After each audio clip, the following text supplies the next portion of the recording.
Malibu, a foggy morning at a vast oceanfront mansion. This place used to hold legendary parties. Now it holds only silence. Victor Langford, a 58-year-old tech billionaire, is paralyzed after a brutal car accident. He is the man no one can handle. Specialists quit in days. Nurses leave in tears. They say he's a monster who refuses to heal. His daughter, the new CEO, is desperate. Then, a man in a simple shirt walks in with his 9-year-old daughter. Victoria warns him, "Nobody lasts here." The man looks at her and replies, "Maybe he hasn't met the right person yet." Watch, believe, listen, now. Daniel Carter was a man who lived in the invisible architecture of code. At 41, his face was a map of quiet focus and the weariness of 1,000 late-night server patches. He was a senior back-end engineer for Etherlink Global, a tech giant whose headquarters dominated the San Francisco skyline like a monument to the future. Daniel had been with the company for 6 years, working in the high-stakes payment systems department, a world where a single missing semicolon could freeze billions of dollars in transactions. He was the ghost of the server room, the man who could find a logic error in 1,000,000 lines of code while everyone else was panicking. He wore simple iron shirts, dark jeans, and scuffed leather shoes. In a world obsessed with disruption and branding, Daniel was a pocket of absolute reliable silence. The 41st floor always felt like a different planet. Up here, the air was thinner, filtered by expensive machines, and the silence was heavy with the weight of global decisions. But Daniel's most important mission wasn't technical. It was personal. He was a single father to 9-year-old Lily. 3 years ago, his world had been hollowed out when his wife Sarah passed away. Since that day, Daniel's life had become a masterpiece of routine designed to protect his daughter's peace. He had walked away from the high-travel, high-glamour roles and systems architecture to take a stable back-end job. He needed to be the father who was at the school gate at 3 p.m., the one who knew the names of all the characters in her favorite books, and the one who made sure the Saturday morning pancakes were always golden brown. He didn't need a corner office. He needed to be the anchor for a little girl who still occasionally searched for her mother in the shadows of their home. The tech world, however, is a meat grinder for the soul. Over the last few months, the pressure at Etherlink had reached a fever pitch. A major international rollout was failing, and Daniel had been the one pulling 60-hour weeks to keep the system from collapsing. He was a man of steel, but even steel has a fatigue point. He started feeling dizzy during the morning meetings. His vision would blur while reading the terminal logs. The numbers on the screen began to look like ancient hieroglyphs. Finally, the company's internal medical team, highly paid professionals in white coats who treated executives like thoroughbred horses, insisted he come in for a comprehensive checkup. This evening, Daniel sat in the sleek, minimalist waiting room of the executive clinic. The floor-to-ceiling windows showed a city turning to gold in the sunset, the Pacific fog rolling in like a heavy curtain. But all Daniel could see were the results in his hand: chronic exhaustion, elevated cortisol, recommended immediate rest. He stared at the words, wondering how a single father was supposed to rest when the rent was high and the world never stopped turning. He felt like a machine that had been overclocked for too long, the fans spinning at maximum speed, but the core still overheating. He was so lost in his own thoughts that he didn't hear the door of the primary exam room open. He only noticed when a shadow fell across his lap. He looked up and saw Elena Whitmore. Elena was the youngest CEO in the company's history, a prodigy who had taken the reins after her father's retirement. She was famously sharp, notoriously fast, and usually carried herself with an aura of untouchable authority. But as she stood before Daniel, her expensive blazer was slightly rumpled. Her hair, usually a perfect bun, had a few loose strands that danced in the vent's breeze. She looked at him for 5 seconds. Not as a CEO looking at an employee, but as a person drowning looking for a life raft. She leaned down, her perfume, a mix of jasmine and expensive leather, filling his senses. She whispered the impossible. "Daniel, pretend you're my husband." Daniel felt the air leave his lungs. He was an engineer. He dealt in logic, if-then statements, and certainties. This was a syntax error he couldn't process. Before he could ask why, he heard the heavy thud-thud-thud of expensive shoes on the marble hallway. Two men in dark suits, board members who viewed the company as a game of chess, were rounding the corner. Elena didn't wait for his consent. She sat down next to him on the narrow bench, slipped her small, cold hand into his calloused one, and leaned her head on his shoulder. Daniel Carter, the man who never panicked, was now staring at the most powerful men in the city, while the most powerful woman in the building held his hand as if her life depended on it. The 41st floor was a sanctuary of glass, but right now it felt like a pressurized chamber. Daniel could feel the rapid, bird-like flutter of Elena's pulse against his palm. It was a rhythmic, frantic beat that told him more about her state of mind than any quarterly report could. He looked down at their joined hands, his stained with the faint, permanent ink of a worker and a father, and hers manicured, pale and trembling. "Why?" Daniel managed to whisper, his voice barely a breath. Elena didn't look at him. She stared at the elevator doors with a focused intensity. "Board members," she whispered back, her voice tight and desperate. "Mr. Sterling and Mr. Thorne, they've been trying to find a reason to replace me for months. They think a young single woman is too unstable for the long-term vision. They've been pressuring me to show stability in my personal life. They think I'm a child playing with their billions. I told them I was seeing someone who understands the company from the inside. They didn't believe me." She squeezed his hand, her knuckles turning white. "I saw you sitting here, and I couldn't let them win today. Not today. Please, Daniel, just for 3 minutes. I'll make it worth your while. I'll give you whatever you want. A bonus, a promotion. Just don't let go." Daniel didn't care about the bonus. He thought about the stability the board was looking for. He thought about his own life, the messy apartment, the soccer practices, the late-night laundry. He was the definition of stability, and yet he was invisible to people like them. He felt a sudden, sharp surge of protectiveness. The two board members stopped in front of them. Mr. Sterling, a man with white hair and eyes like cold flint, looked at Daniel's work jacket and then at Elena. A slow, mocking smile spread across his face, the kind of smile that preceded a firing. "Elena," Sterling said, his voice a smooth, dangerous silk, "we were looking for you in the executive suite. The doctor said you were here for a checkup. We didn't know you were bringing guests to the clinic. Or is there an IT emergency we should be worried about?" Elena stood up, pulling Daniel with her. She didn't let go of his hand. She regained her CEO posture in a heartbeat, her chin lifting, her eyes turning back into steel. "This isn't a guest, Arthur. You've been asking about my private stability for months. Well, here he is. This is Daniel, my husband." Daniel felt a jolt of electricity run up his spine. He had spent 6 years being a nobody in this building. Now he was being presented as the husband of the person who owned it. He looked at Mr. Sterling. The engineer in him took over. "When a system is under pressure, you don't fight it, ban. You stabilize it. You find the grounding wire." "It's a pleasure, Mr. Sterling," Daniel said. His voice was a low, resonant baritone. It was the same voice he used to calm a room when the primary servers went offline. He didn't sound like a liar. He sounded like an anchor. Mr. Thorne, the younger of the two board members, squinted at Daniel, trying to find a crack in the armor. "Daniel, I don't recall seeing you at the gala or the winter retreat. Which firm are you with, or are you another consultant?" Elena started to answer, her voice ready to falter, but Daniel stepped in. He knew that if she spoke, the lie would crack under the pressure of their scrutiny. He needed to provide the data. "I'm with Etherlink," Daniel said calmly, meeting Thorne's gaze. "I'm a senior systems engineer in the payment division. I prefer to stay behind the screens, Mr. Thorne. My wife handles the spotlight. I handle the infrastructure that keeps the spotlight on. It's a partnership that works for us. I provide the logic. She provides the vision. It's a closed-loop system."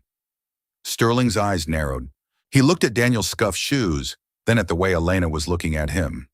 There was a genuine, raw vulnerability in her gaze that she couldn't fake.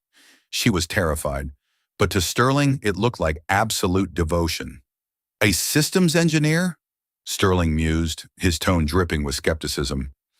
A bit of an unusual match for a CEO, don't you think? Most women in your position choose, well, more visible assets. Not at all, Daniel replied, stepping slightly forward, shielding Elena with his broader frame. A company is just a complex system, sir. If the back end is solid, the front end can perform. We understand each other's language. Now, if you'll excuse us, Elena has had a long day, and our daughter is waiting for us to get home for dinner. We have a strict schedule for the pancake protocol tonight. The mention of a daughter in a domestic ritual was the final piece of the logic. It was the checkmate. Sterling and Thorne exchanged a quick, baffled look. They had been looking for a crack in the glass, and they had just been hit by a brick wall of boring, beautiful normalcy. Of course, Sterling said, his voice losing its sharp edge. We wouldn't want to keep a family waiting. We'll discuss the quarterly projections in the morning, Elena. Have a pleasant evening. Daniel, we look forward to seeing you at the next retreat. They watched the board members step into the elevator. As the doors slid shut, the silence in the hallway became heavy, pressing against the windows. Elena stood still for a long heartbeat, her hands still locked in Daniel's. Then, she slowly let go. She leaned against the wall and let out a long, shattering breath. The performance was over, but the air between them had been permanently altered. The silence on the 41st floor was absolute. Elena stayed leaned against the cold glass of the clinic wall, her eyes closed, her chest heaving. Daniel stood there, his heart still drumming against his ribs like a trapped bird. He looked at his hand. It felt strangely empty, still carrying the ghost of her cold fingers. That was the most impressive code I've ever seen run in real time, Daniel said, trying to break the tension, with a small, dry smile. Elena opened her eyes. They were shimmering with a mix of relief and profound, soul-deep embarrassment. I don't know what to say, Daniel. I am so sorry. I shouldn't have done that. I was desperate. They've been cornering me for weeks, threatening to leak stories about my erratic lifestyle because I don't have a ring on my finger. When I saw you sitting there, I didn't want them to think I was alone in the storm. Daniel nodded, his expression softening. He saw the ice queen of Etherlink looking like a scared 27-year-old girl who was carrying the weight of 10,000 employees and $3 billion on her shoulders. It's all right, Elena. Travel days are stressful. Board meetings are worse. I've dealt with harder systems than Mr. Sterling. He's just an outdated processor trying to run modern software. You handled him perfectly, Elena whispered, her voice finally losing its tremor. The infrastructure, comment, the daughter line, the pancake protocol. How did you know to say exactly that? You sounded so certain. I didn't have to lie about the important parts, Daniel said softly. I do have a daughter. Her name is Lily, and she really is waiting for me to get home for dinner. The only lie was the part where I was married to you. The rest was just my daily reality. Elena looked down at the carpet. A daughter. I didn't know. I've walked past your desk 100 times and I never bothered to ask. She looked at him again, really looking at him for the first time in 6 years. She saw the grease under his fingernails that he hadn't been able to scrub off after the morning server rack replacement. She saw the kindness in his hazel eyes. She realized that she had been surrounded by men in $10,000 suits for years, yet none of them had the steady, unshakable integrity of the man in the work-worn shirt standing in front of her. He was real. They were just shadows. Why me? Daniel asked. You have a building full of VPs and directors who would kill for that opportunity.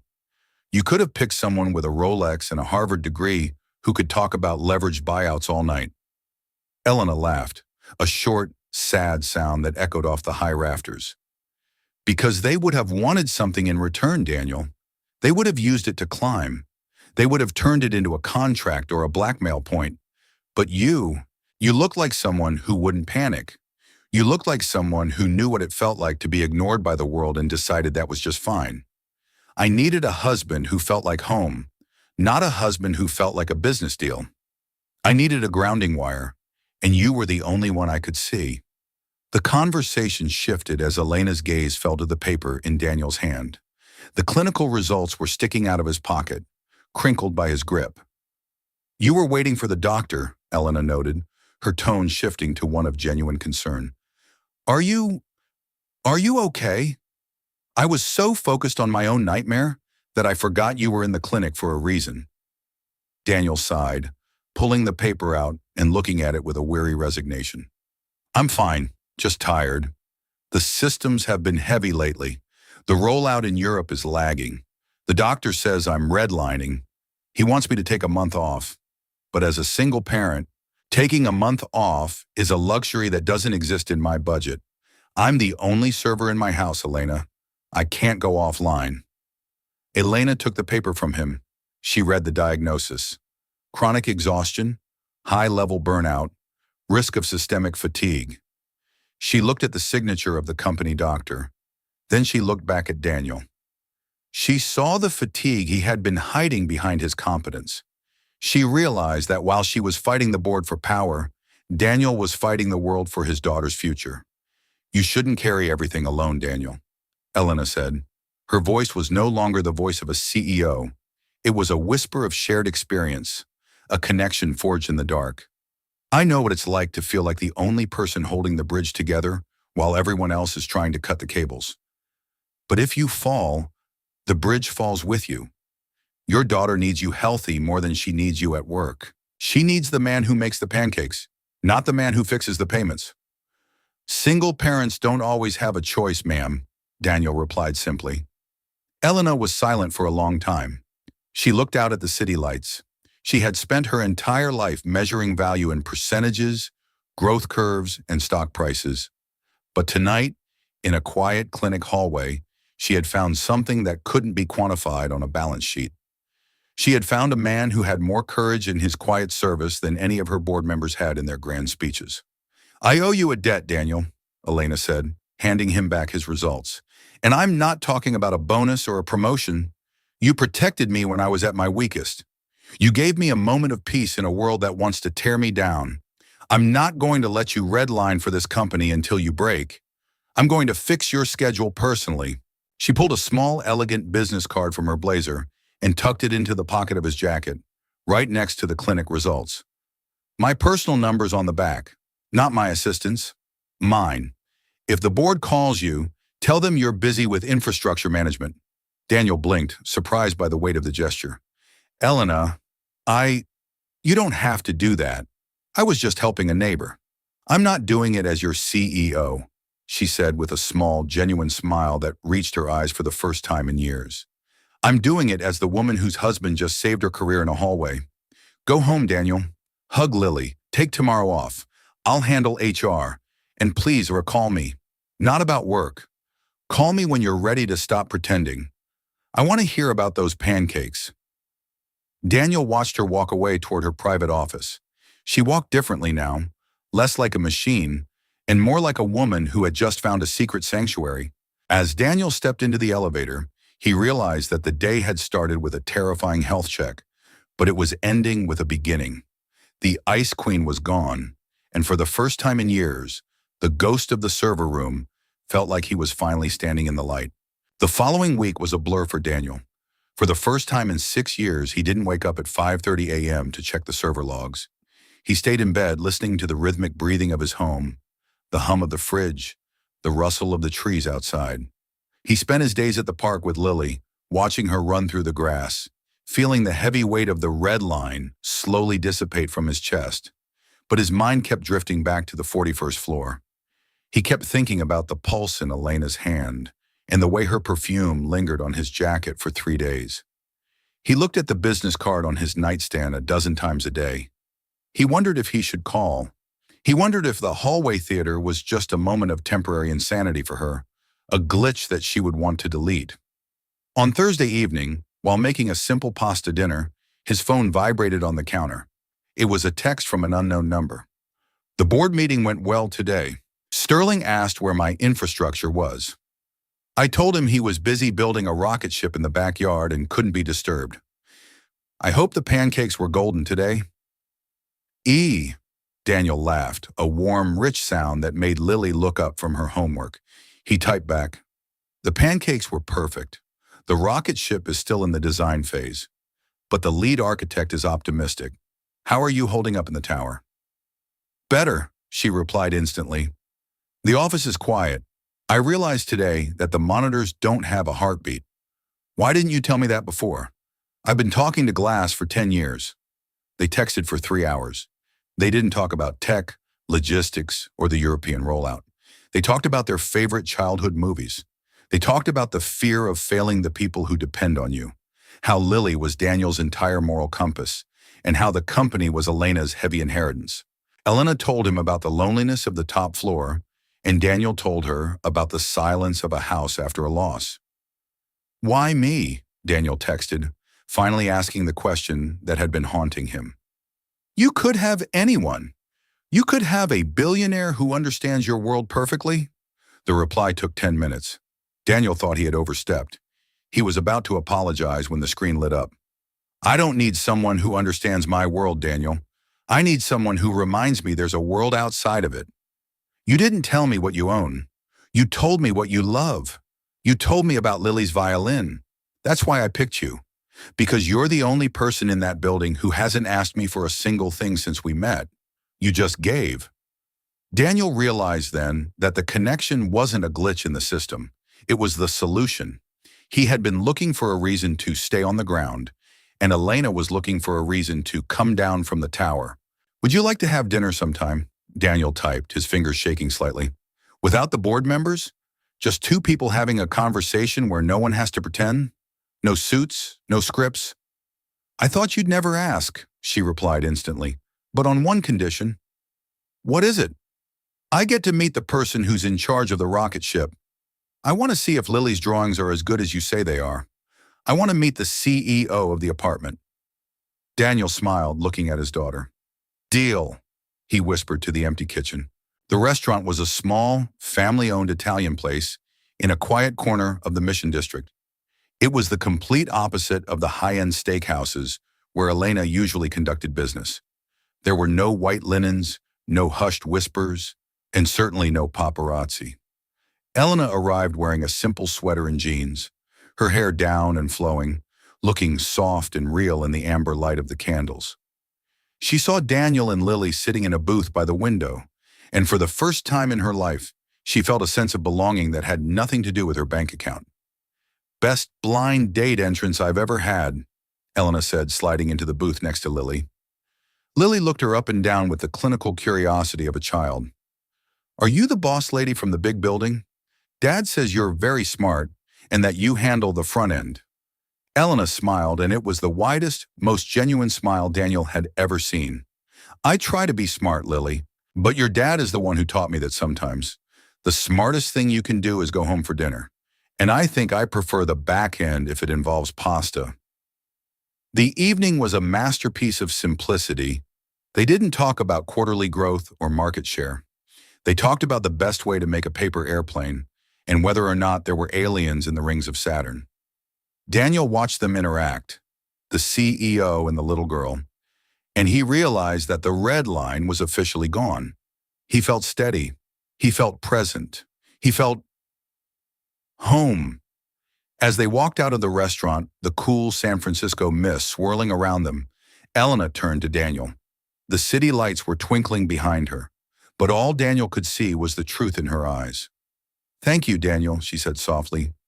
"For what?" "For not mopping the data," she joked, referencing their first encounter. "For showing me the rhythm of a real life. I was drowning in my own success, and I didn't even know it until you took my hand in that hallway. You didn't just save my job, you saved me." Daniel smiled, pulling her into a quick, warm hug. "Your secret is safe with me, Elena, but I think I prefer this version of the story anyway. No pretending required." Elena laughed and kissed his cheek. "Me too, Daniel, me too." The story of the systems engineer and the CEO didn't end with a headline or a merger. It ended with a simple, honest connection between two people who had finally stopped performing. They had found each other in the most unexpected place, among the glass and the code. And in doing so, they had discovered that the most powerful thing in any system is a human heart. True success isn't about how high you can climb. It's about who you're holding on to when the lights go out and the tower goes quiet. Daniel Carter drove home that night, catching the reflection of the HQ in his rearview mirror. For the first time in 6 years, then he wasn't a ghost in the tower. He was a man in the light. Sometimes the most meaningful connections start with a moment of absolute, terrifying honesty. A person's value isn't defined by their job title or their bank account, but by the integrity they show when no one is watching. Never be afraid to stop pretending. The right people will love you for the truth, not the mask. If you believe that life sometimes brings the right people together in the most unexpected moments, subscribe for more stories like this and tell me in the comments, what would you do if someone suddenly asked you to pretend to be their spouse? Would you take the chance?